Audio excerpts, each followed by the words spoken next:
Selamat siang, salam sejahtera bagi kita semua. Perkenalkan dengan saya Okti dan Meta Marsitorus. Dan di sini saya akan mempresentasikan terkait dengan UTS yang telah diberikan oleh Bapak Ucuk selaku dosen saya dalam bidang mata kuliah Bisnis Intelijen. Di soal yang diberikan di sini akan mengerjakan terkait dengan simulator online, yaitu simulator online bisnis. Dan yang saya presentasikan ini saya memakai aplikasi Tableau Public.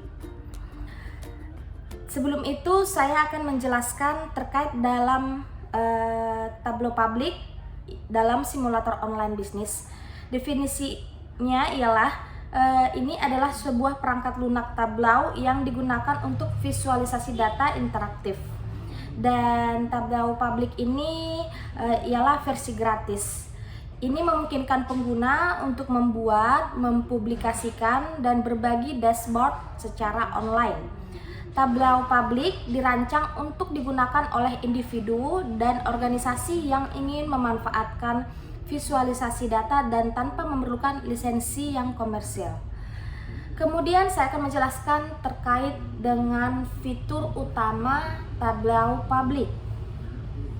Visualisasi interaktif, yaitu membuat berbagai jenis visualisasi seperti grafik, batang, garis, peta, dan lainnya. Kemudian fiturnya ialah berbagi online, yaitu dashboardnya dan laporannya dapat dipublikasikan ke Tableau Public Gallery yang dapat diakses oleh siapa saja.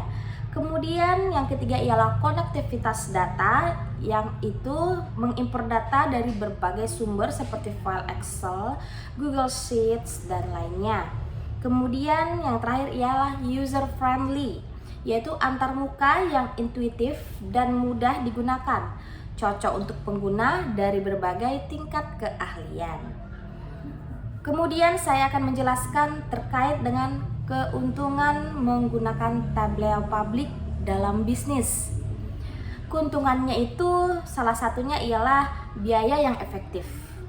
Sebagai alat gratis, Tableau Public ini menghilangkan kebutuhan untuk investasi besar dalam perangkat lunak visualisasi data dan memungkinkan bisnis kecil dan startup untuk mengakses alat analitik canggih tanpa biaya tinggi.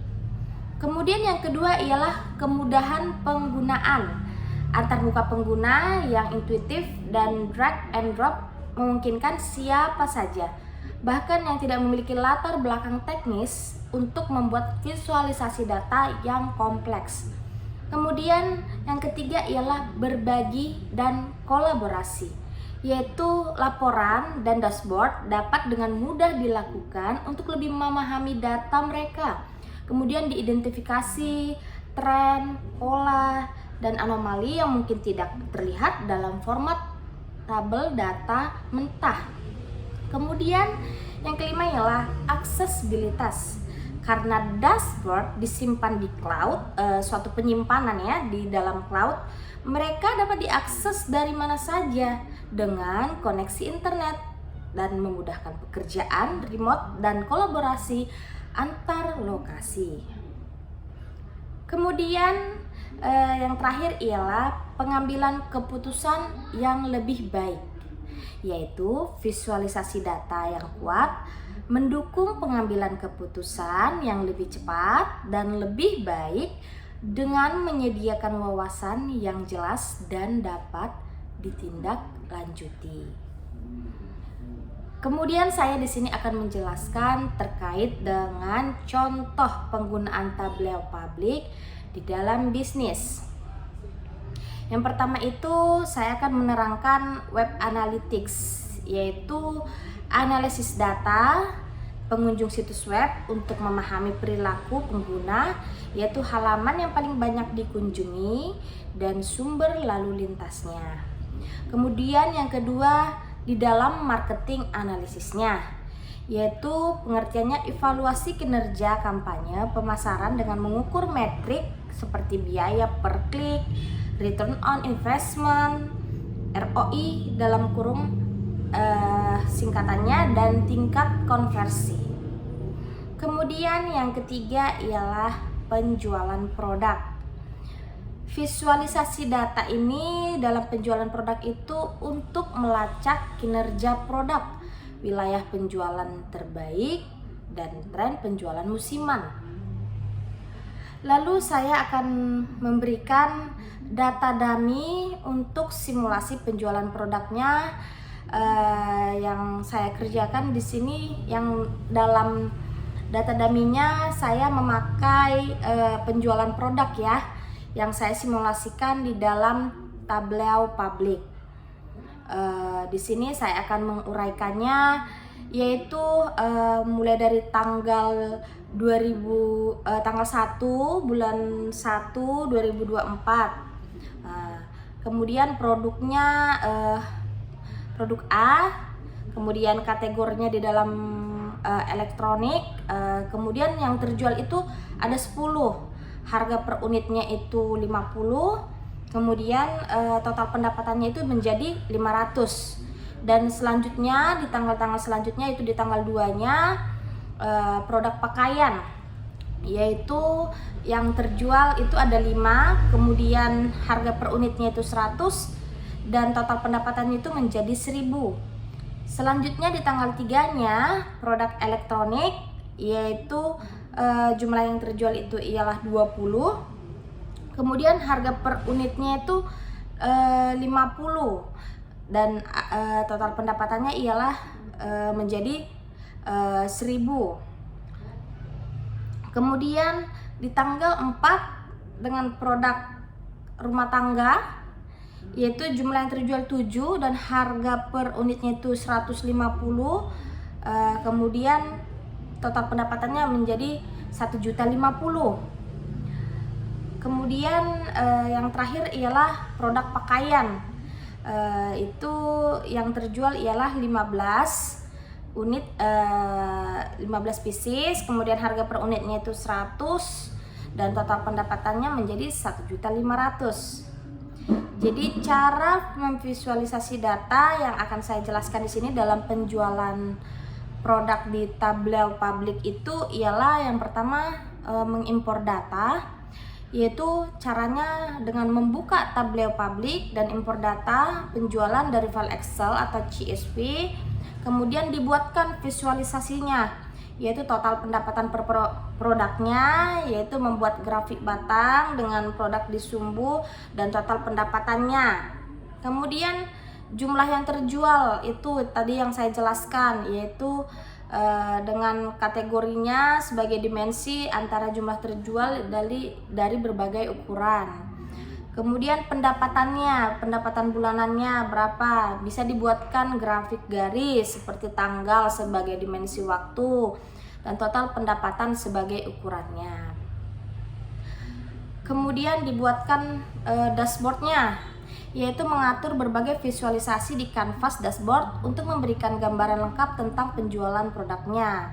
Kemudian dipublikasikan, simpan dan publikasikan dashboard ke Tableau Public untuk berbagi dengan publiknya. Jadi dengan menggunakan Tableau Public, bisnis ini dapat meningkatkan kemampuan analitik mereka ya tanpa biaya yang besar, mempercepat pengambilan keputusan, kemudian mendorong kolaborasi yang lebih baik melalui visualisasi data yang interaktif dan dapat diakses. Kemudian saya di sini akan menjelaskan terkait dengan di dashboard tentang 3 jenis visualisasi data yang saya gunakan ialah menggunakan data penjualan produknya.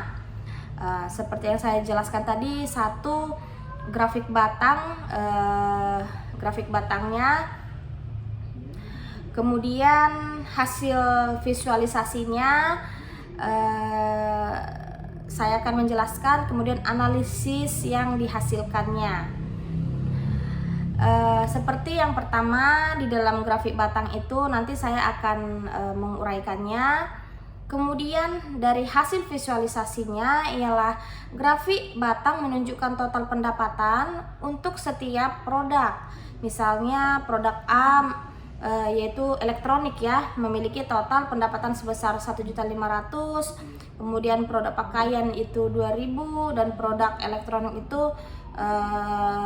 menjadi 1.000 ya, 1.000. Jadi analitik yang dihasilkan itu ialah identifikasi produk terlarisnya. Jadi grafik ini dengan jelas menunjukkan produk mana yang menghasilkan pendapatan tertinggi. Kemudian perbandingan pendapatan, kemudian memudahkan untuk membandingkan pendapatan antara berbagai produk. Kemudian pengambilan keputusan, yaitu membantu bisnis ini menentukan produk mana yang perlu difokuskan dalam strategi penjualan dan pemasarannya. Kemudian bisa juga di dalam 3 jenis visualisasi data ini menggunakan pie chart atau grafik pie di dalam kategori yang sama. Kemudian yang terakhir ialah sebelum itu ya saya jelaskan juga, pie chart ini menunjukkan distribusi jumlah terjual per kategori produknya. Misalnya kategori elektronik mungkin memiliki 30% dari total penjualan. Kemudian pakaian 50% dan rumah tangga 20%. Jadi analitik yang dihasilkan itu ialah proporsi penjualan, yaitu menunjukkan proporsi penjualan dari setiap kategori produk.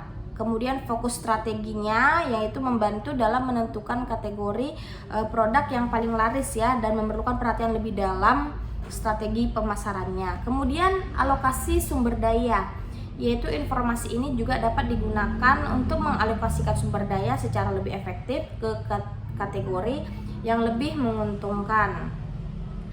Jadi selanjutnya grafik garis ini juga ya, hasil visualisasinya itu ialah grafik ini menunjukkan perubahan total pendapatan dari waktu ke waktu. Misalnya total pendapatannya mungkin meningkat dari Januari ke Februari, kemudian menurun di Maret. Selanjutnya analisis yang dihasilkan itu ialah tren penjualannya, menunjukkan tren penjualan dari waktu ke waktu, membantu dalam mengidentifikasi periode penjualan tinggi dan rendah. Kemudian perencanaan strategisnya, yaitu informasi ini sangat penting ya untuk perencanaan strategis jangka panjang seperti berinvestasi dan promosi musiman. Dan yang terakhir itu dalam menganalisis performanya, yaitu membantu dalam menganalisis performa bisnis dan mengambil tindakan korektif yang tepat waktu jika terjadi penurunan pendapatan. Jadi kesimpulan yang bisa saya jelaskan di dalam visualisasi ini, ketiga visualisasi ini memberikan wawasan yang berbeda namun saling melengkapi tentang data penjualan produk. Jadi yang pertama itu memakai grafik, bisa pakai grafik batang yang yaitu membantu dalam melihat perbandingan pendapatan antar produk. Itulah yang dipakai dalam grafik batang. Dan yang kedua memakai pie chart, yaitu menunjukkan distribusinya penjualan berdasarkan kategori per produknya. Kemudian yang terakhir itu membuat grafik garisnya, menampilkan tren pendapatan dari waktu ke waktu. Jadi menggunakan berbagai jenis visualisasi data ini, bisnis ini dapat memperoleh wawasan yang komprehensif dan mengambil keputusan yang lebih baik berdasarkan data yang telah dianalisis. Baiklah, demikian presentasi yang dapat saya sampaikan, dan salam semangat, dan saya berterima kasih kepada Bapak Ucu selaku dosen saya. Terima kasih.